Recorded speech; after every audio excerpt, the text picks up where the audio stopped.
Hey, Bruce, who's our guest this morning? State Rep Tommy Vitolo. Morning, Tommy. Good morning. How are you doing today? We're good. How are you, Tommy? It's a big, exciting day. What's happening? Today, the legislature, the House in particular, is voting on the climate bill for the third time. And it is likely that it will pass. It is likely that it will pass accepting helpful amendments from the governor and rejecting less helpful amendments from the governor. And it will likely become law within the month, which is great if you care about climate. We care about climate. And by the time anyone sees this show, something will have already happened. So It'll be past tense. past tense, hopefully, but hopefully it won't be a whole month. So you sent us a bunch of graphs, which are great. The one I'd like to start with is just gas, right? And the thinking is this: we got to get our hands around climate, and that means that we need to cut emissions down to zero or virtually zero. We know how to do that with coal. Coal-fired power plants are getting retired. A little bit of coal is used in industry, and that will phase out over time. Gas is much trickier, and in fact, as you can see, gas consumption in the United States continues to increase at a time when we need to cut emissions. That's a little terrifying. And you might be saying, well, sure, but that's just because gas is increasing from power plant consumption.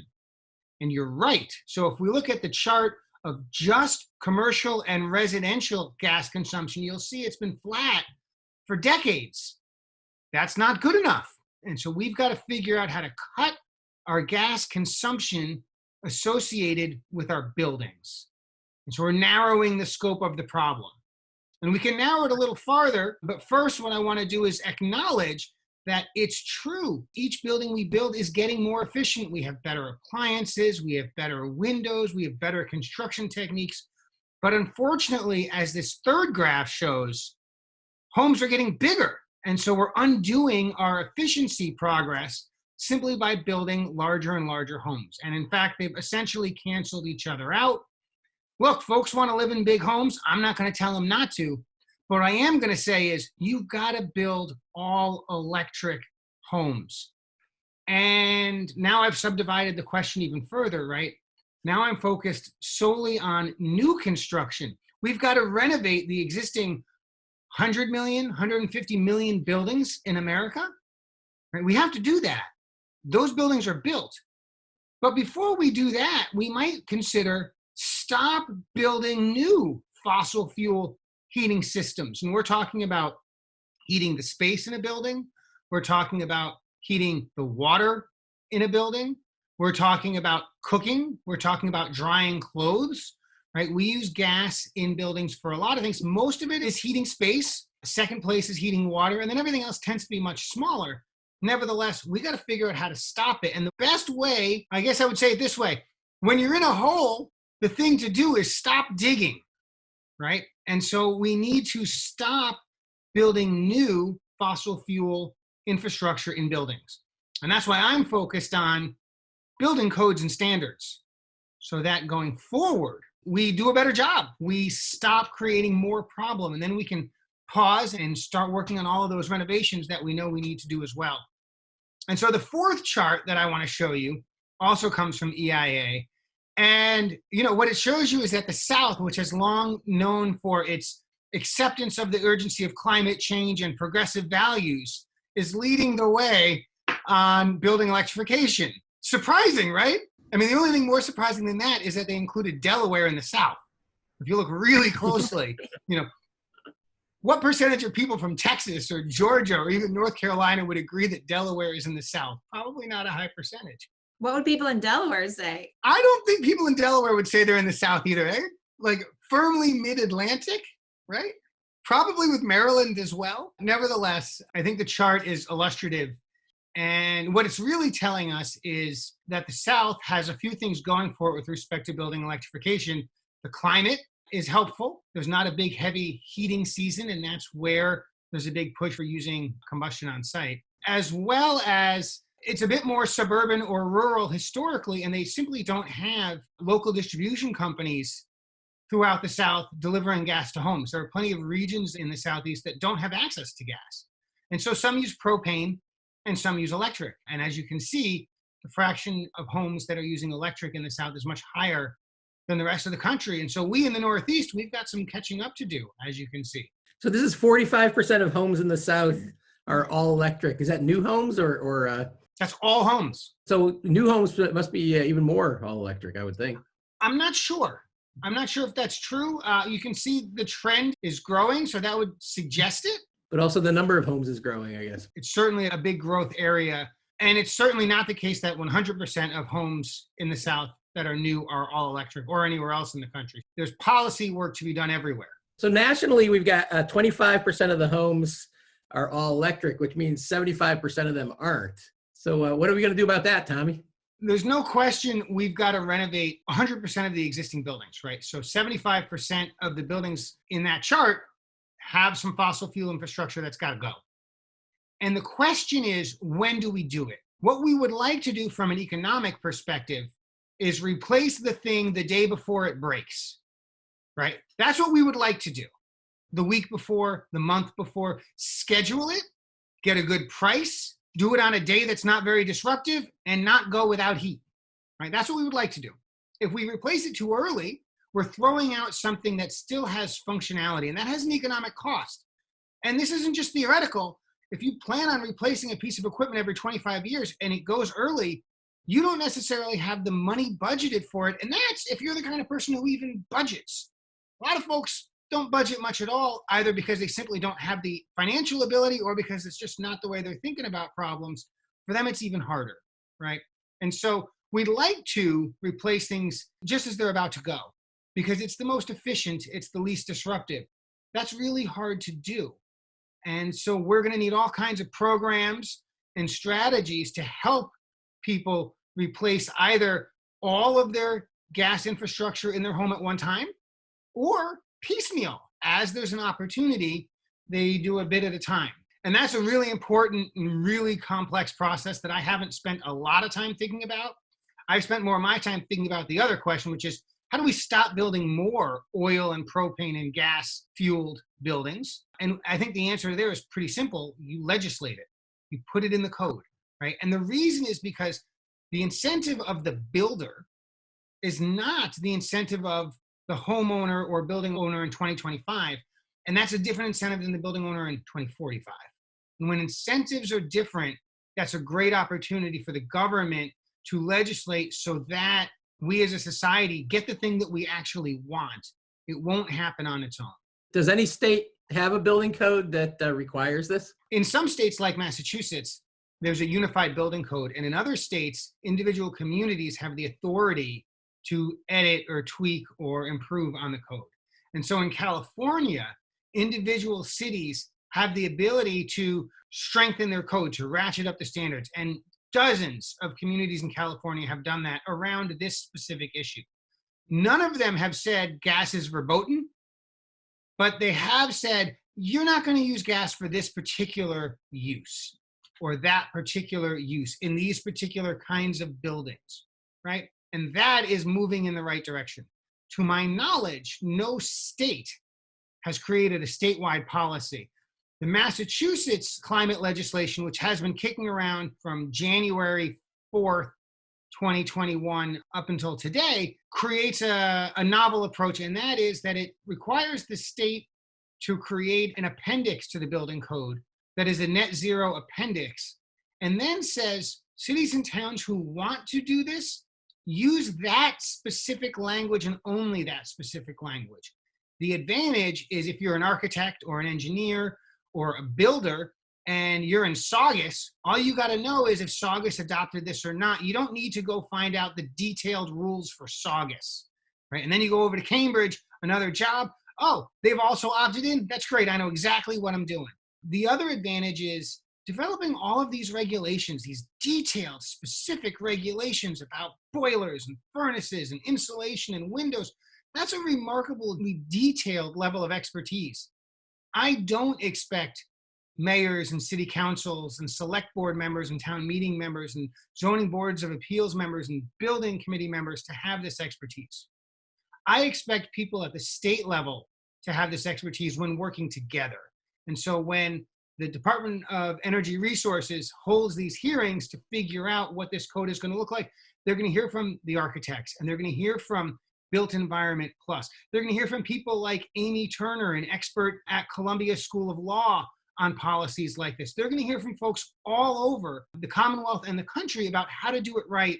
And they'll have to figure it out. And there'll be differences of opinion, but there'll be differences of opinion from experts and advocates who know what they're talking about.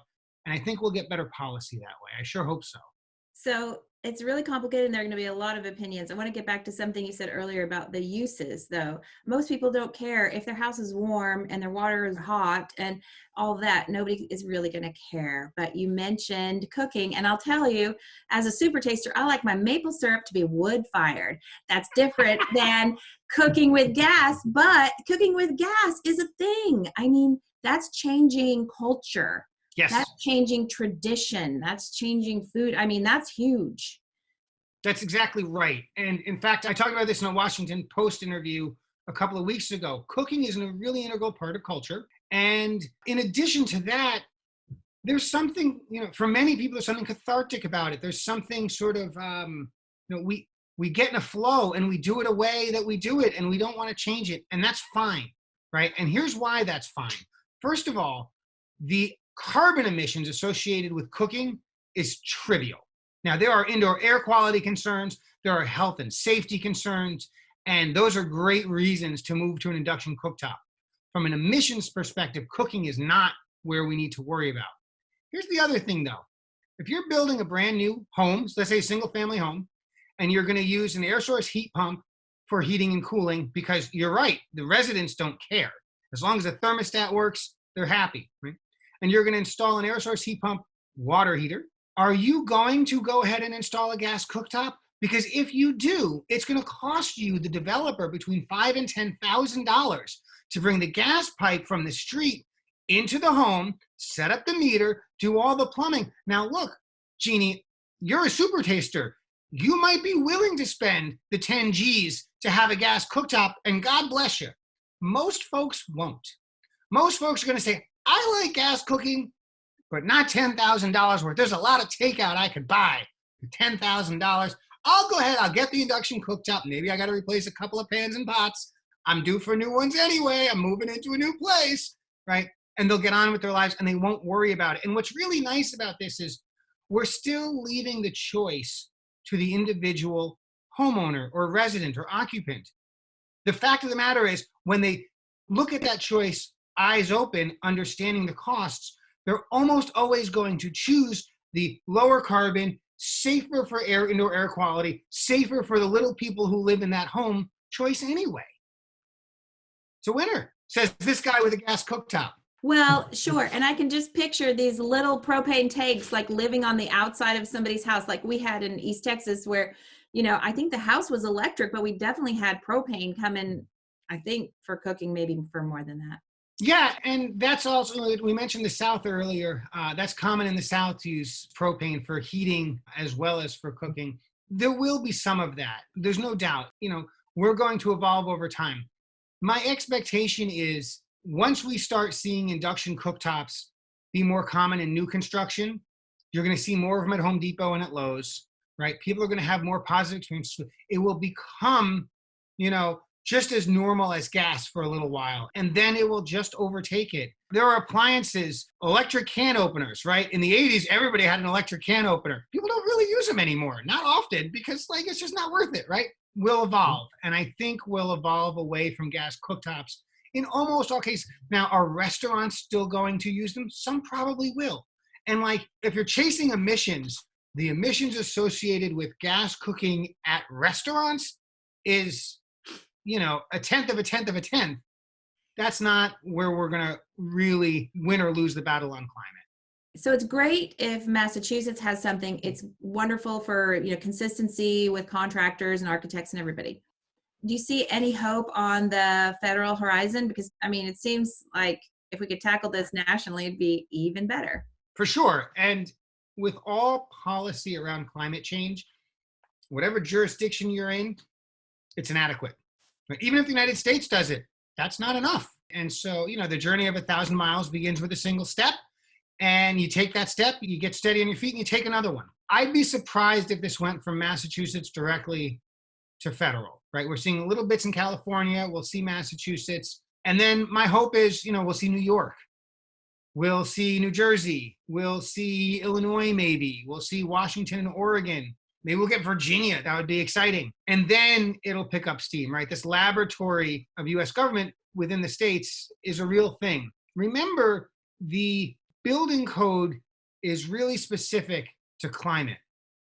And so a national building code sort of doesn't make sense in and of itself, right? The federal government could require states to do a better job, but each state is going to have to think carefully around the kind of structures in that state that are expected to be built, the climate, the materials available, and make good decisions within their state. And they're going to vary between the states.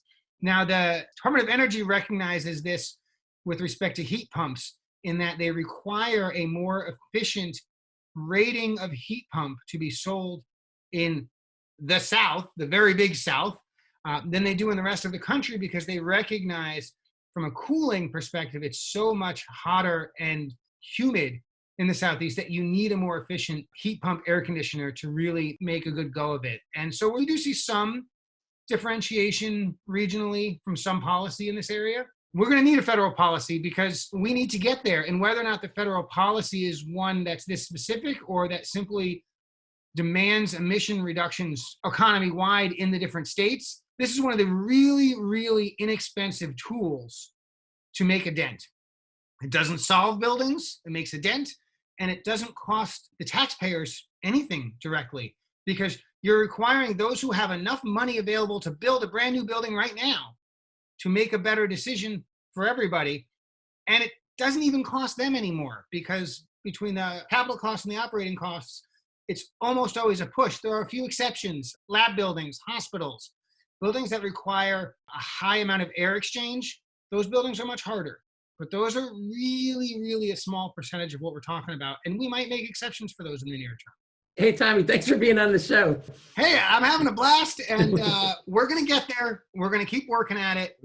If you're building a new home, like if you're watching the Energy Nerd Show and you're going to build a new home, all electric. Trust me, it's the way to go. It's delightful. It's delightful. And it's like one less bill. It's like your car. Once you drive an electric car, you're never going back. Well, yeah, thanks. And hopefully we can have you back when there are some good updates. You bet. Look, the climate bill has a lot more in it than just this one item. It's got offshore wind. It's got increased renewable portfolio standard. It's got job training. It's got energy efficiency standards. It's got environmental justice requirements. There's a huge set of issues that it covers, and it's something really to be proud of for our Commonwealth. It's not enough. We've got more work to do, and we're going to roll up our sleeves and keep doing it, and we're going to do it at the legislative level. We're going to do it at the advocate level. We're going to do it at the energy experts working as consultants level. We're going to do it with every conversation we have with our friends and neighbors, and we're just going to keep working at it until we get there. See you, Tommy. Great to see you. We'll see you one of these days, maybe with masks on, but we'll catch up. That'd be great. Bye. Thanks for watching. This is Energy Nerd Show and Tell. It's the show that we want to watch, so we're thinking maybe some of you energy nerds want to watch it too. If you do, then tell your friends and subscribe right around here. Click there. And check or there. Or over here. Instagram and Twitter and Facebook and YouTube and where Yeah, and the Energy Nerd website at energynerdshow.com. You can always go there. And if you want to be a guest, you can volunteer to be a guest. We love to have guests.